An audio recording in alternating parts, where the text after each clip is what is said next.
Hey guys, welcome to Wrestling Daze and welcome to this Smackdown review and opinions video.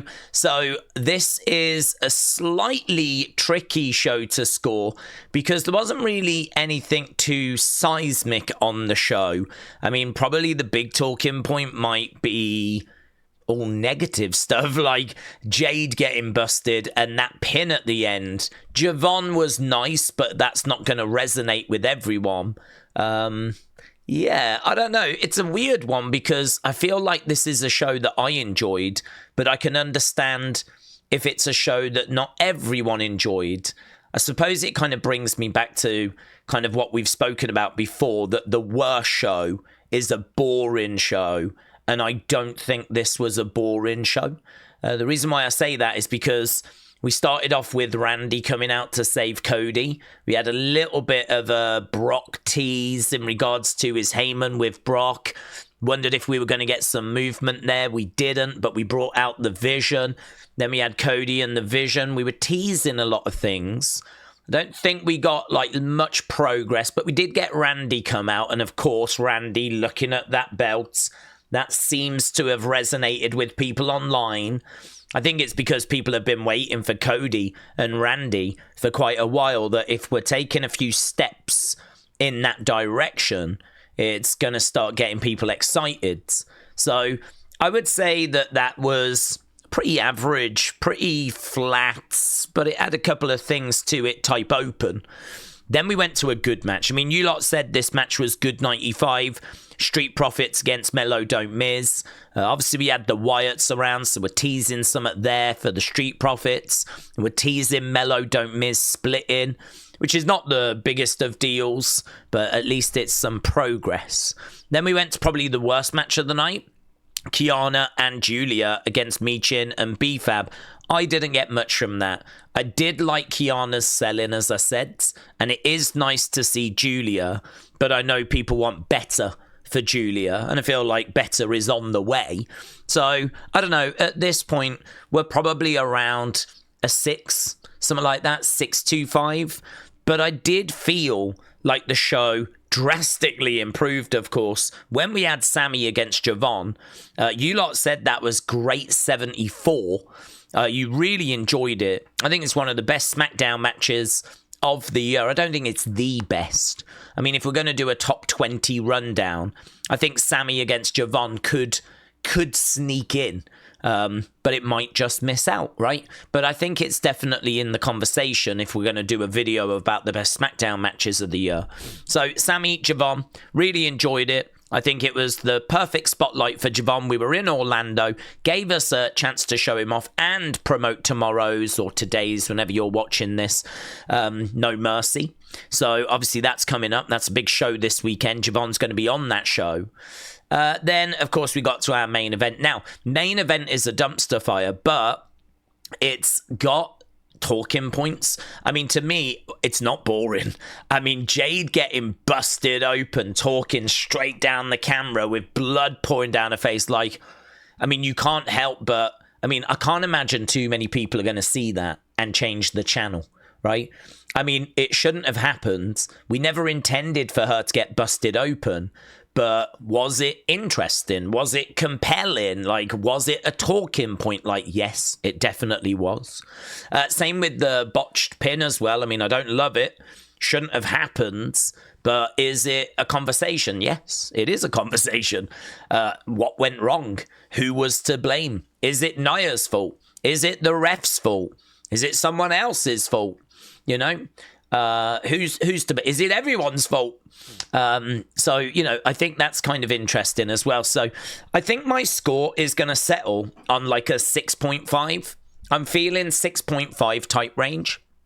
I think that I can understand for those that are going to go lower, because I think there wasn't loads backstage here. I'm not really into the Kit Wilson, Damian Priest stuff. It doesn't really do it for me, to be honest. Aleister Black being involved is a bit more interesting. Obviously, I don't quite know who was in the background. Was it Tama? Was it Theory? Not quite sure. There's some interest in there, which again, it's got my attention. Stephanie having a word with the 3 women in the main event match, I didn't really need. I sort of feel like it's a bit of wasting time.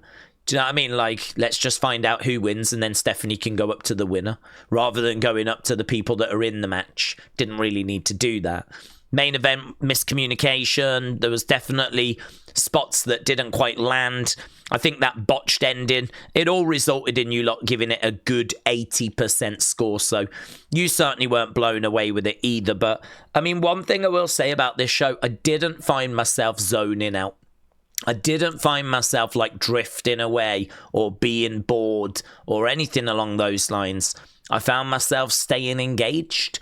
I found myself being involved and like connected and wanting to know what we were doing next. And I mean, come on, Drew Jacob, come on, who's down on that?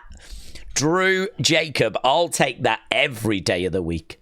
So yeah, really excited about that. So I think 6.5 is fair. If you're lower, I get it. If you're higher, I get it. I don't think it's a show to be too crazy about, and I do think very confidently that Raw was actually better this week than SmackDown. I think SmackDown actually might have been the weakest show of the week. But again, still, it had enough for me for this to certainly not be a disaster. So those are my thoughts. Let's get to your thoughts. So Sarah says botch down, which is fair because there certainly was a fair few botches.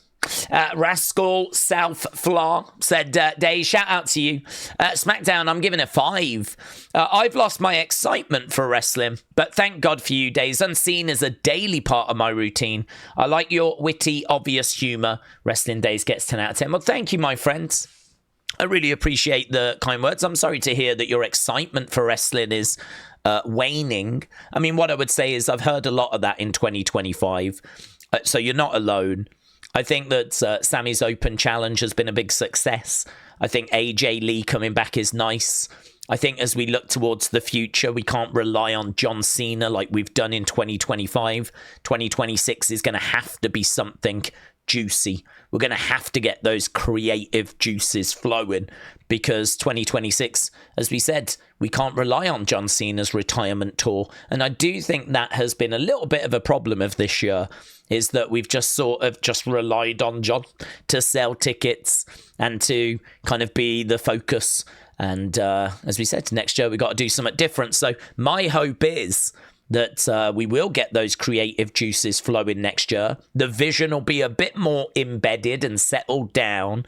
AJ Lee obviously will be a bit more settled in as well. We'll get some people back that are out injured. We'll get back Liv. We'll get back Gunther. And, you know, we'll kind of maybe bring in some people like Paige, maybe Jericho for the Rumble. And I don't know, man, maybe The Rock has a bit of a run as well. Obviously, if he's going to be around for WrestleMania, that'll be a game changer. So, yeah, it's one of those. I get it. I understand that people are struggling. But I think there is some good stuff going on as well. Opulus Travel said, great show. Tiffany Stratton winning. That is brilliant. So 6.7. I will say, though, I disagree with you on Brom. Size doesn't matter. He definitely has the aura of a badass. This was a big conversation that we had.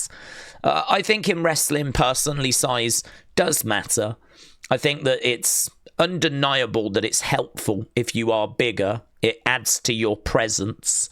You know, Brock Lesnar, I don't know, would be the multiple-time WrestleMania main eventer, multiple-time world champion if he was like, I don't know, 5 inches shorter. I do think it makes a difference. Rey Mysterio was brought up in our chat, and the point I made was that he is, what, a 3-time world champion? Something like that. Which, if you think he is arguably the greatest mass wrestler of all time, it's kind of hard to argue that if he was not bigger, that he wouldn't have had more title reigns. I mean, Vince always has favoured larger guys.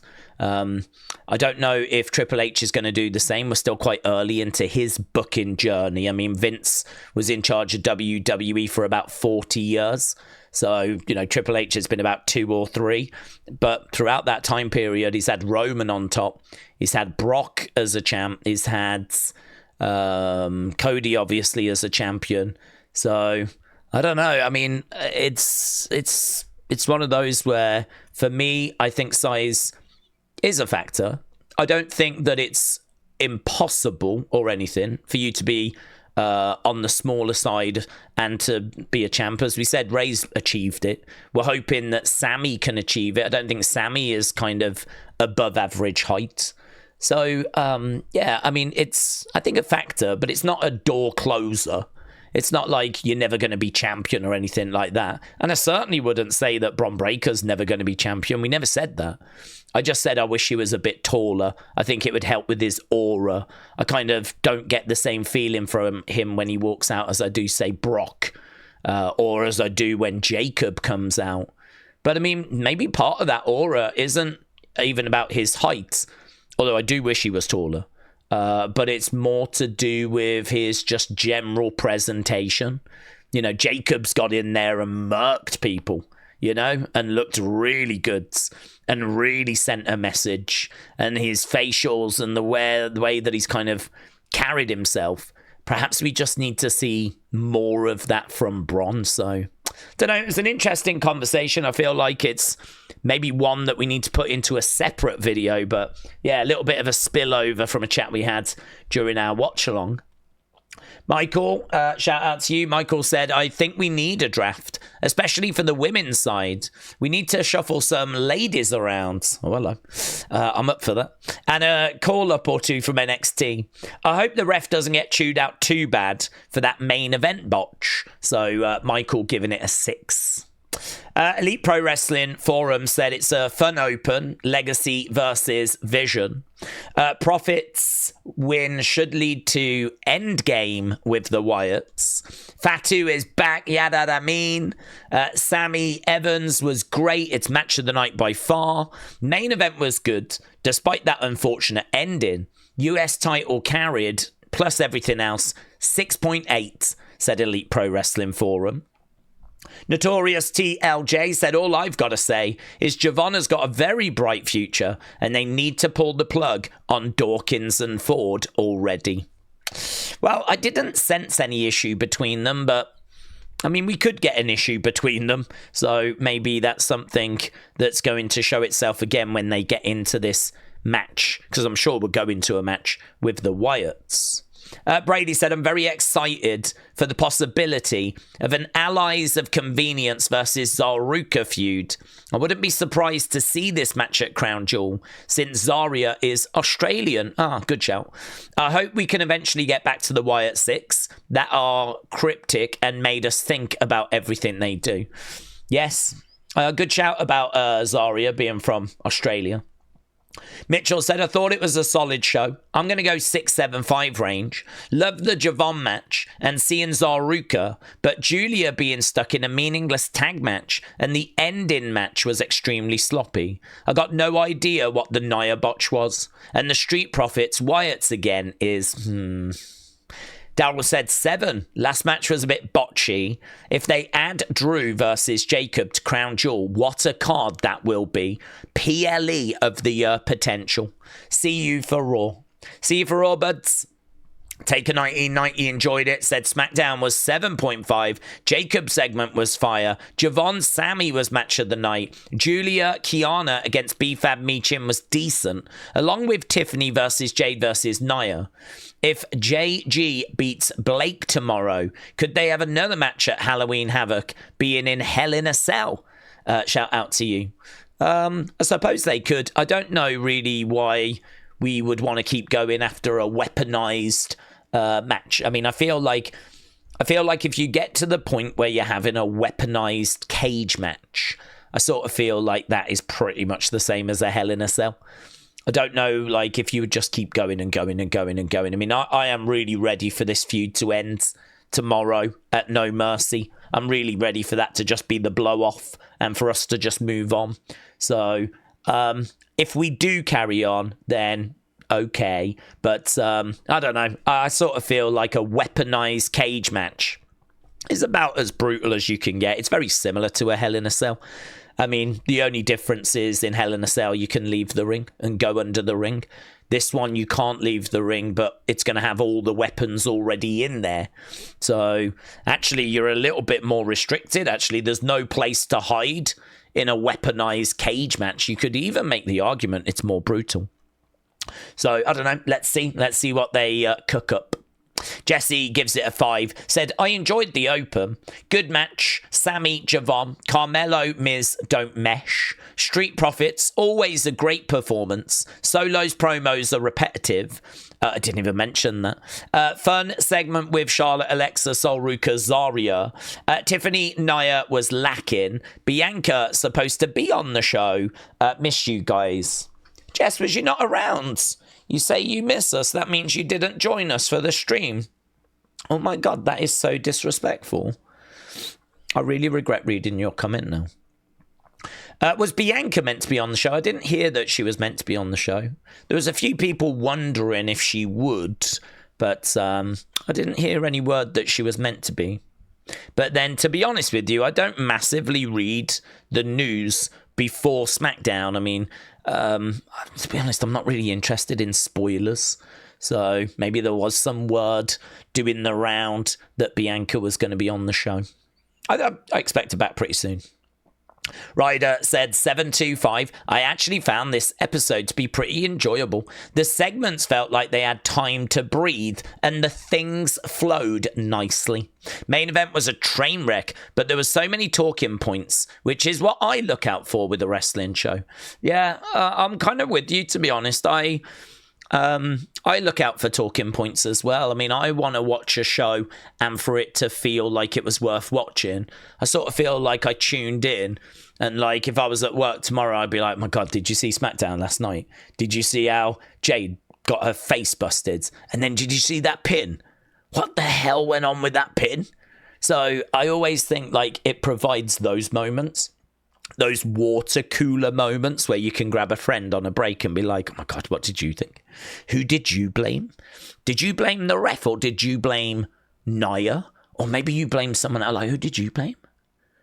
Really? So it's perspective, isn't it? Because you can look at it and go, it's a botch. It's not meant to happen. It was sloppy. I'm going to mark it down. Or you can look at it the other way and go, well, it wasn't meant to happen, but it gives us a real talking point for the show where we can like go, oh, what do you think went wrong? And actually dig into it more. Yeah, I'm a bit more with you, to be honest. I'm not trying to excuse botches, but as long as no one gets hurt, do you know what I mean? As long as no one's career gets ended, like what happened with Big E or something, then do you know what I mean? I don't mind it. I don't mind having a little talking point. Nishi said, I would give it an 8. Sami Javon tore the house down. Storylines are progressing and SmackDown has gotten much, much better. I didn't mind the ref botch in the main event. Match was good until the end. I hope that Jade is okay. Wrestling fans said it was a fine show with some good in-ring action. That shot of Jade was amazing. Yeah, man, she looked a bit brutal, wasn't it? Blood pouring down her face. Raymond said, Daze, I thought SmackDown was good. It was an average SmackDown, but it was awesome to see Quarterback and Randy. And of course, see Jacob was fire. I'm going to respectfully rate it 725. Shout out to you and see you tomorrow for No Mercy. See you tomorrow, buds. Chanel said, Daze, I need Javon Evans on SmackDown or Raw as soon as possible. Sami with the open challenge is a great idea for other talent to shine. I don't care how botchy Tiffany versus Nia versus Jade was. I loved it. It felt more like a street brawl than a match. Pure excellence. Chanel enjoyed it. I mean, I will say it felt like a brawl. It did feel like a brawl. I think sometimes the sloppiness can actually give a bit of realism. Sometimes matches can be a bit too choreographed, a bit too perfect. I mean, this was a little rough around the edges, messed it up, and yeah, I'm glad you enjoyed it. Matthew said SmackDown was okay. Match of the night goes to the triple threat. I think it'll step up on the road to Crown Jewel pretty soon. Giving it a 6. It was a good okay episode, but I'll see you tomorrow for No Mercy, says Matthew. Matthew, yeet. Wrestling Warrior said, I'm going to score tonight's Friday Night SmackDown 7.5. It's Tiffy time, people.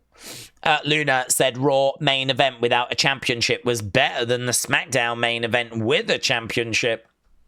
Jimmy Rabbit said, I know I'm going to be one of many to bring this up. Okay, but how can I not? We watched one of the all-time botches. It makes a top 10 botch for everyone's list. Nia kicks out, then gets covered right after kicking out and getting pinned. I can't tell if Nia looks to the ref and said, this was the end of the match. What are you doing? Or her asking, oh shoot, was I supposed to kick out? Whether it was the ref or Nia's fault, it was freaking hilarious. I'm going to go on record. I don't know if I've said this anywhere. I blame both. I think Nia is meant to kick out. I don't think that was the finish to the match, of course. Otherwise, the ref would have counted it. I think Nia was meant to kick out. But I think the ref has got into a habit, a bad habit. Maybe even not a bad habit. Maybe even Triple H has said, no, I love it. Keep it. It's fine. Right? Where she goes 1, 2, and when she knows the wrestler is about to kick out and that this isn't the finish, she will do that, right? Kind of go down for the 3, but not actually count it, because it just sort of adds to the drama when Nia gets the shoulder up. So when Nia gets the shoulder up and the ref pulls her arm away, like, no, I'm not going to count the 3. It just went 1, 2. Because I wonder if the ref counts the 3, some in the crowds might think the 3 was counted, because you know how close wrestlers make it. Wrestlers make it so close that now kickouts are like 2.999.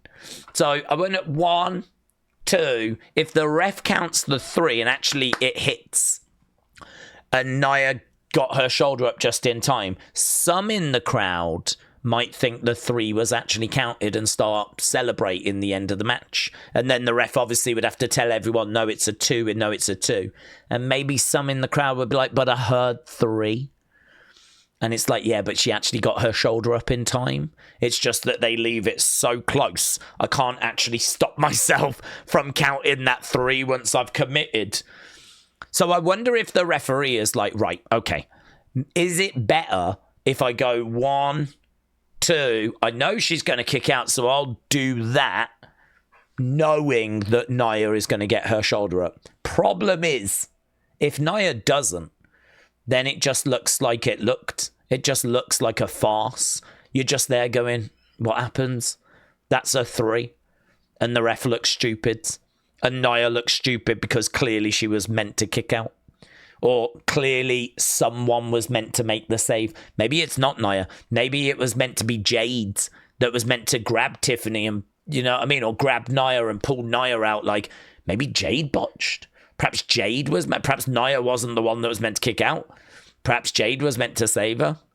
I would love to know what's happened there. But my rough kind of thinking is it's something in that area, right? I hope I explained that well. Probably not. Gus said SmackDown has been a 2-hour infomercial. It's just made to sell tickets and subscribers to the next PLE.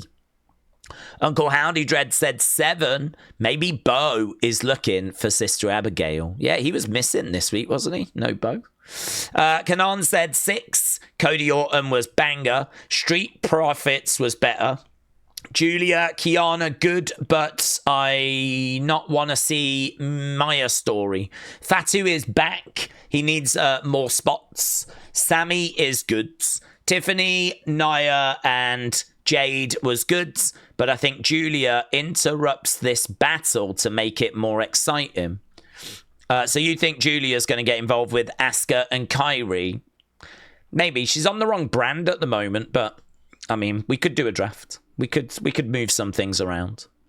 Kiki gives it 5 out of 4, and wrestling fans since day one with blurry praise for Javon Evans. Brendan is feeling Big Bronson Reed. So he's loving a bit of tsunamis at the moment. Robbie said the show sucked ass. 2 out of 10. Why don't they put as much effort into Giulia as they do Stephanie? Why have they ruined a badass like Jeff Cobb? Drew spoke only the truth. I can't believe Javon has been wrestling 8 years. I'm sick of these goddamn year-long title reigns. See you tomorrow. See you tomorrow, Robbie.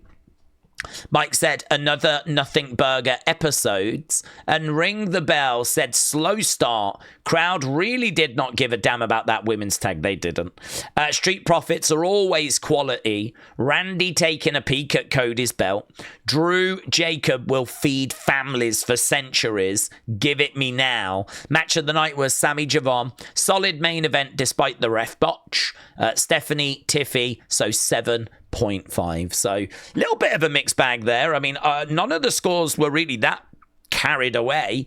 I mean, if scores were carried away and, there were like extreme feelings, I don't think it was extreme feelings of positivity. It was more extreme feelings of negativity. So I would say the average is probably around that 6.5, 6.25. Perhaps we're kind of in the right area, but when we can see there's a few 2s and 3s and things like that in there as well. So there we go. That was SmackDown. That was this week's episode. On we move, and obviously we turn our attention now to NXT No Mercy. We'll be back for that later, where I think there's a really good chance that we can get at least one new champion. So definitely keeping our eyes on that. And appreciate everyone leaving their feedback, and hopefully see you later for NXT No Mercy. Bye for now.